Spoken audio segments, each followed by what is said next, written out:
love that be good. Don't worry.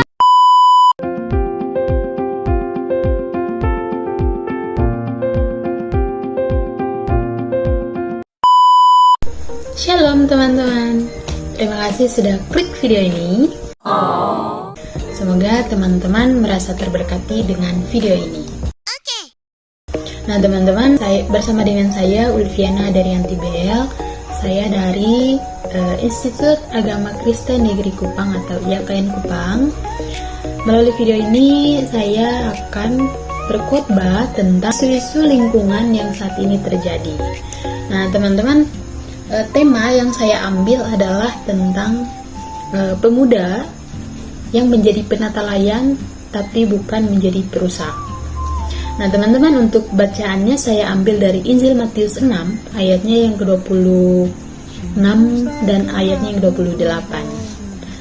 Sebenarnya tema bacaan ini tentang hal kekhawatiran, tapi saya akan hubungkan dua ayat ini ke isu lingkungan yang saat ini terjadi. Nah teman-teman, pemuda saya khususkan untuk kaum pemuda teman-teman, karena untuk menjadi kesadaran kita bersama. Teman-teman coba bayangkan atau mungkin pernah mendengar tentang perumpamaan ini, yaitu tentang bunga bakung dan juga burung-burung di udara. Mungkin ada juga lagunya tentang burung-burung itu.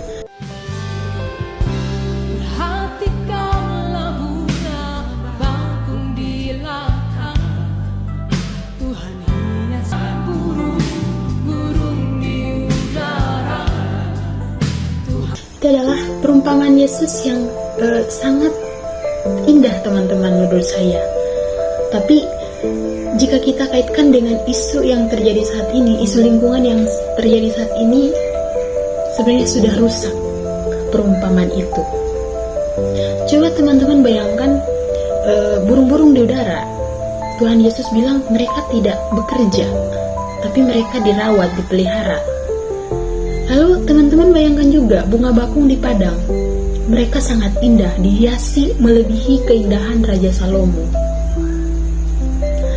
Tetapi apa yang terjadi hingga hari ini teman-teman? Jika kita kaitkan dengan isu-isu lingkungan yang terjadi saat ini, burung-burung apakah masih bisa mencari makan? Bisa, tetapi berkurang tempat mereka mencari. Karena apa? Pohon-pohonnya sudah banyak ditebang. Banyak penggundulan hutan di mana-mana. Yang terbaru adalah yang di Kalimantan dan juga banjir. Lalu yang kedua adalah bunga bakung. Bunga bakung itu dihiasi sangat indah teman-teman. Tapi nyatanya hingga hari ini bunga-bunga bakung yang indah itu sudah tertutupi oleh sampah-sampah plastik yang sudah sangat tidak mungkin terurai selama ratusan tahun. Teman-teman, saat ini kita dihadapkan dengan global warming. Salah satu efek dari global warmingnya adalah kekurangan air. Banyak sekali daerah-daerah yang walaupun hujannya sangat lebat, tetapi kekurangan air bersih. Bahkan di pelosok-pelosok pun banyak yang masih susah dalam mencari air bersih. Teman-teman, krisis itu sangat nyata di depan mata kita. Lalu pertanyaannya apa? Apakah Tuhan berhenti dalam memelihara kita? Jawabannya tidak teman-teman. Tuhan tidak pernah berhenti memelihara kita. Masalahnya ada pada siapa? Ada pada kita manusia. Kenapa masalahnya ada kita? Karena kita menganggap mandat yang diberikan oleh Tuhan atau hak yang diberikan kepada Tuhan ada dalam Kejadian 2 ayatnya yang ke-15. Itu kita diberikan mandat untuk mengusahakan dan juga memelihara taman. Tapi nyatanya apa teman-teman? Kita lalai. Kita tidak melakukan mandat yang diberikan oleh Tuhan itu. Kita seringkali merusak apa yang dimandatkan oleh Tuhan. Nah, teman-teman, sebagai muda-mudi atau mungkin pemuda Kristen, sebenarnya menjaga lingkungan itu bukan kita jadikan sebagai tren, atau kita hanya ikut-ikutan tren. Oh, dia lagi tren memilih sampah, saya juga ikutan memilih sampah. Tapi saat trennya sudah turun atau hilang, udah berhenti. Sebenarnya itu bukan, itu tidak ditanamkan dalam hati atau iman kita. Kita jadikan sebagai eco-friendly. Nah teman-teman, contohnya adalah mungkin saat kita melakukan suatu tindakan, misalnya dengan kita membuang sampah sembarangan. Teman-teman bisa membayangkan kita ini, bumi ini sebagai kanvas yang sudah dilukis oleh Tuhan. Kita saat kita membuang sampah, anggaplah kita sudah mengotori kanvasnya Tuhan. Kanvas yang akan Tuhan lukis seindah mungkin. Tapi dengan kita membuang sampah sembarangan, kita sudah mengotori itu.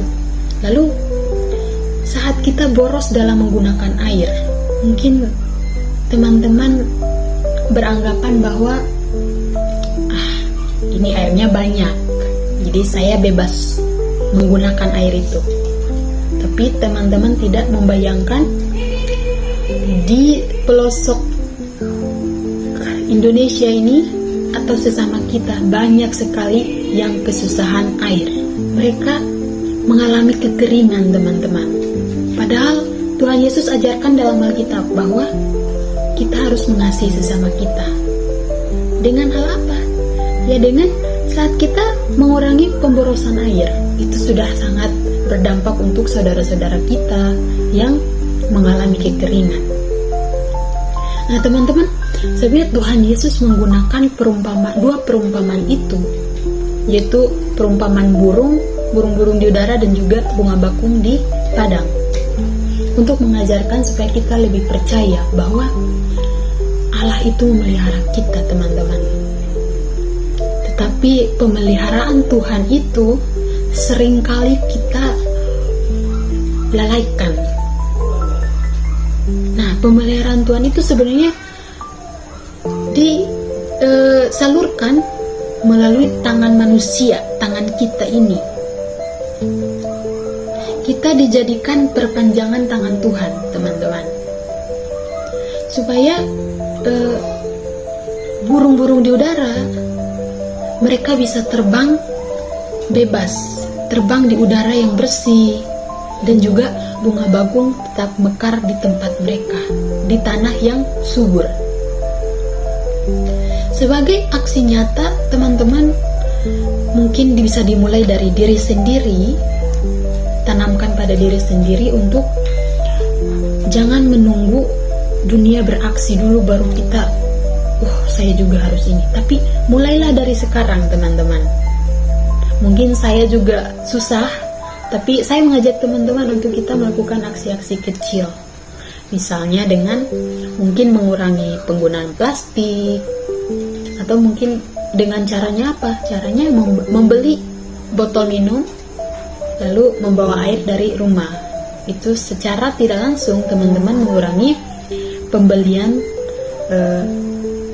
air mineral yang menggunakan botol plastik. Lalu yang kedua adalah kita bisa berhemat air. Itu adalah bentuk syukur kita kepada Tuhan, teman-teman, atas berkat yang Tuhan Yesus berikan untuk hidup kita. Lalu yang ketiga adalah berhenti menjadi generasi komunitif yang hanya menambah tumpukan sampah. Yaitu misalnya teman-teman habis makan sesuatu, habis makan atau mengonsumsi sesuatu langsung membuang sampah sembarangan. Itu loh.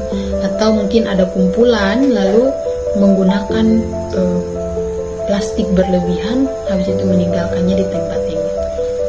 Kita kurangi atau kita hentikan generasi konsumtif, teman-teman. Kita hentikan generasi konsumtif dalam mengurangi tumpukan sampah. Nah, teman-teman, dunia mungkin sedang memanas karena global warming. Tapi biarlah hati kita tidak panas lagi untuk mencintai ciptaan Tuhan. Jadi mari kita sebagai pemuda, sebagai kaum muda, kita buktikan bahwa pemuda Kristen ataupun pemuda-pemudi adalah penata layanan, bukan perusak. Tuhan Yesus memberkati.